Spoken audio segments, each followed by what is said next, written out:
한국교회엔 열악한 환경에도 묵묵히 복음 전파의 사명을 감당하는 미자립 교회들이 많습니다. 개척한 지 1년, 교회와 가정의 회복을 비전으로 고군분투하고 있는 꿈이 있는 교회에 찾아가 봤습니다. 시각장애인 권리 보장을 위해 지정된 흰 지팡이의 날을 맞아 시각장애인 권익 옹호 캠페인이 진행됐습니다. 성경적인 가치관으로 자녀를 양육할 수 있는 프로그램을 목회자 사모들이 교회에서 직접 운영할 수 있도록 돕는 자리가 마련됐습니다.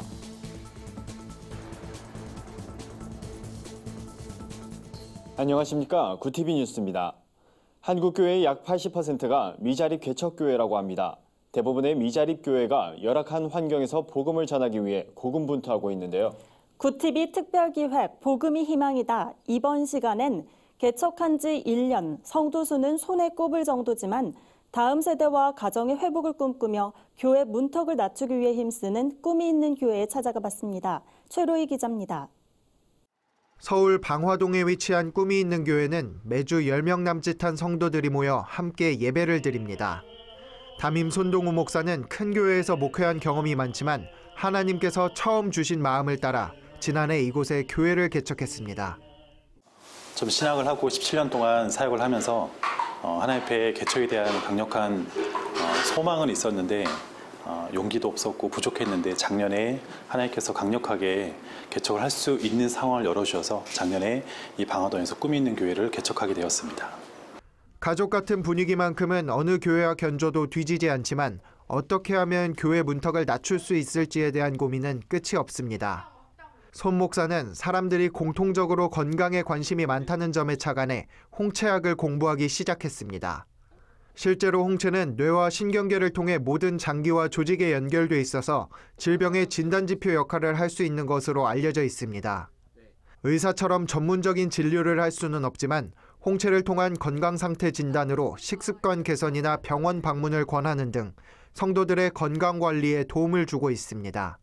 제가 평상시에 과민성 대장 증상이 좀 있었는데 홍채도 그런 증상이 나타나서요. 제가 병원 방문해서 그리고 물을 많이 먹고 그리고 유산균 많이 먹으라는 처방을 받았어요. 그래서 지금은 그 처방대로 하고 있어서 많이 호전되고 있습니다. 지금 당장 눈에 보이는 열매는 없지만 손 목사와 성도들은 다음 세대와 가정의 회복을 꿈꾸며 오늘도 기도의 끈을 놓지 않습니다. 꿈이 있는 교회는 3가지 꿈이 있습니다. 온전한 가정을 세우는 거, 그리고 교회다워지는 거, 그리고 다음 세대를 양육하는 거. 그 꿈을 향해서 기도하고 아직도 지금 세워나가고 있습니다. 꿈이 있는 교회의 작은 노력이 다음 세대와 가정을 바로 세우는 귀한 열매로 나타나길 기대해 봅니다. 구티비 뉴스 최로입니다. 10월 15일은 시각장애인의 권리를 보장하기 위해 지정된 흰 지팡이의 날인데요. 흰 지팡이의 날을 맞아 미랄복지재단과 서울교통공사가 시각장애인 권익 옹호 캠페인 나란히를 전개해 관심을 모았습니다. 시민들은 눈을 가리고 보행하는 흰 지팡이 체험을 비롯해 점자 블록에 의해 점자 명함 만들기 등 다양한 프로그램에 참여하며 시각장애인의 삶을 간접적으로 경험해보는 시간을 가졌습니다. 시청각 장애인을 위한 화면 해설과 자막이 들어간 배리어 프리 버전 영화의 자막을 만들어보는 영화 자막 만들기도 체험할 수 있었습니다. 오후에는 시각장애인과 비장애인이 함께 모여 배리어 프리 버전으로 만들어진 영화 증인을 감상했습니다. 주최 측은 장애인과 더불어 살아가는 세상을 만들기 위해서는 장애에 대한 올바른 인식과 이해가 필요하다며 캠페인을 통해 시각장애인을 비롯한 사회적 약자들을 향한 시민들의 따뜻한 배려와 관심이 확산되길 바란다고 말했습니다. 부모는 자녀의 첫 번째 교사입니다. 그만큼 자녀 교육에는 부모의 역할이 가장 중요한데요. 세상이 아닌 성경적인 가치관으로 자녀를 양육하도록 돕는 GPS 좋은 부모 학교가 목회자 사모들을 대상으로 처음 열렸습니다. 행사 참가자들은 강의와 소그룹 나눔, 자녀와 함께하는 체험 활동을 통해 아이의 성장 과정을 심도 있게 공부하고 아이들과 소통하는 방법을 배웁니다. 교회로 돌아가 직접 운영할 수 있도록 노하우를 전수해 주는 겁니다. 디렉터를 맡은 동수원 장로교회 강자경 사모는 부모가 교육을 통해 가정 안에 하나님 나라를 이루어야 한다며 이를 통해 하나님의 때에 하나님의 방법이 있고 각자에 맞는 축복이 있는 것을 알아야 한다고 강조했습니다. 지금까지 298명이 GPS 좋은 부모 학교를 수료했고 아이들의 변화와 가정의 회복을 경험했습니다. 또한 128명의 섬김이가 참여해 원활한 교육 진행을 도왔습니다. GPS 섬김이 윤석 권사는 사모들이 GPS를 배워 교회에 돌아가 자체적으로 운영할 수 있는 기초를 배우는 시간이라며 지식이 아니라 섬김의 정성, 하고자 하는 마음으로 충분하다고 말했습니다.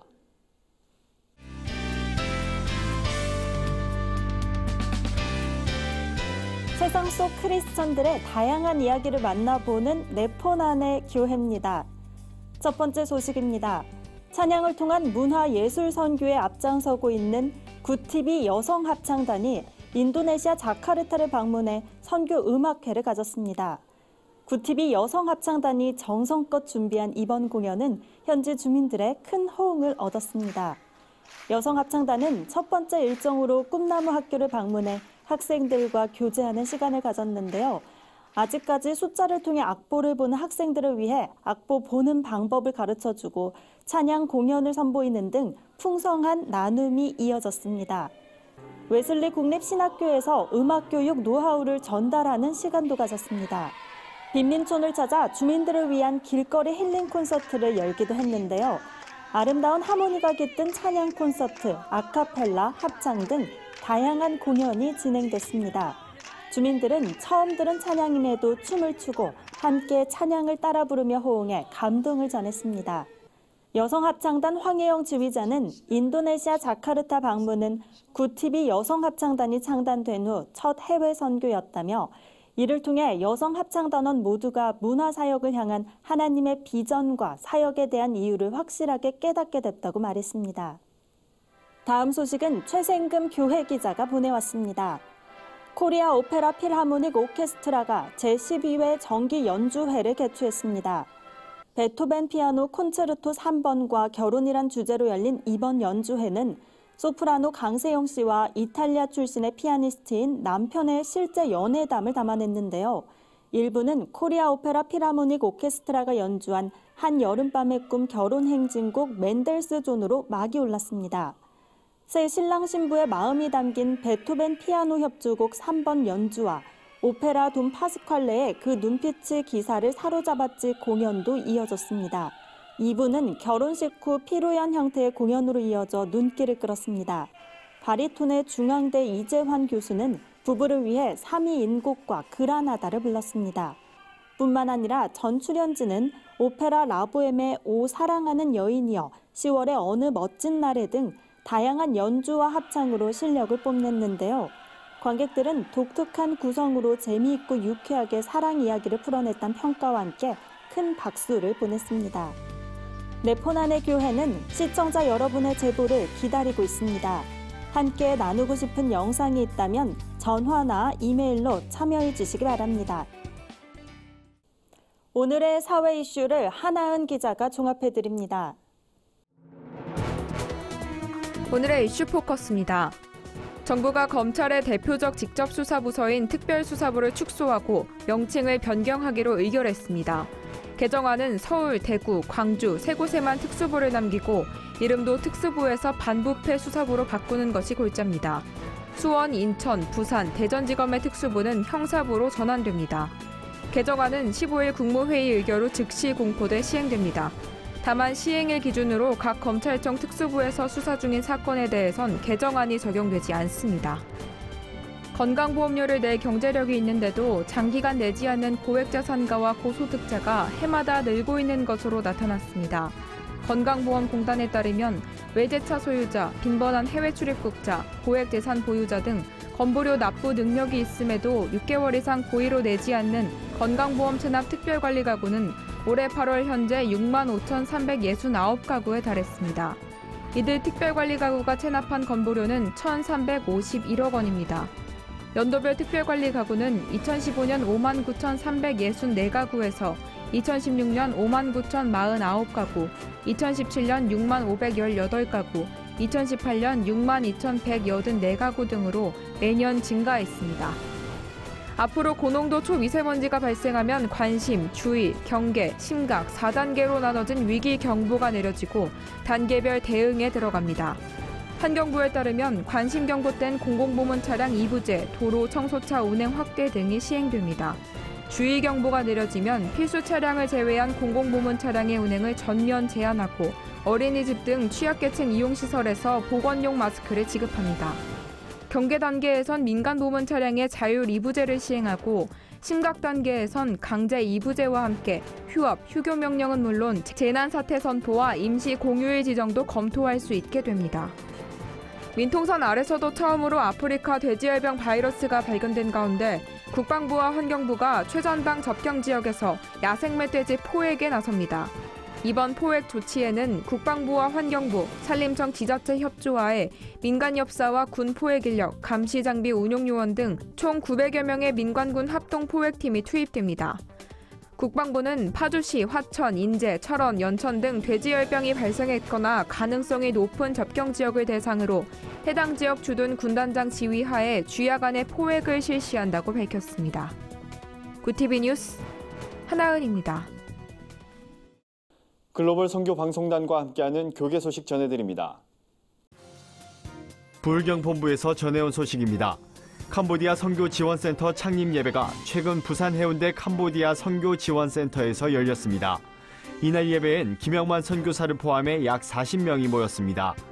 말씀을 전한 부산 초대교회 최병국 목사는 예수 그리스도를 믿으면 영생을 얻게 하는 기쁜 복음의 소식을 전해야 한다며 복음을 전하기 위해 하나님께서 캄보디아 선교지원센터를 설립하게 하신 것을 믿는다고 말했습니다. 구티비 부울경본부 김영수 목사와 조이 펠리스 대표 장인호 목사, 영광우리빛교회 서재선 목사가 참석해 축하의 말을 전했습니다. 캄보디아 선교지원센터는 캄보디아 빈민촌과 시골에 의료 선교를 통해 복음을 전파하는 게 목적입니다. 내년 9월부터는 현지인 학생을 선발해 도울 예정입니다. 미국 오아시스교회 박준호 교회 기자가 보내온 소식입니다. 제26회 한미연합 목회자 사모 세미나가 은혜 한인교회에서 열렸습니다. 쉼, 회복, 그리고 사명의 길이란 주제로 열린 이번 세미나에서 강사로 나선 하남 성안교회 정삼숙 사모는 십자가가 없는 사역과 사모의 역할은 하나님이 기뻐하지 않으신다며 사모의 가치는 기도의 능력이라고 말했습니다. 미주 복음방송 등이 주최한 이번 세미나에선 강의 외에도 토크쇼와 레크레이션이 마련돼 참석자들에게 큰 호응을 얻었습니다. 세빈 맹인 선교회가 오는 22일 서울 세종문화회관에서 제41주년 기념 음악회를 엽니다. 이번 음악회는 시각장애인들을 중심으로 구성된 세빈 낮은 예술단이 주최하고 행정안전부와 서울문화재단, 한국수출입은행이 후원합니다. 예술단은 핸드벨 콰이어, 관악, 단소, 사물놀이 등의 공연을 선보일 예정입니다. 이상으로 뉴스를 마칩니다. 구티비 뉴스는 인터넷 신문 데일리 굿뉴스를 통해서도 보실 수 있습니다. 시청해주신 여러분 고맙습니다.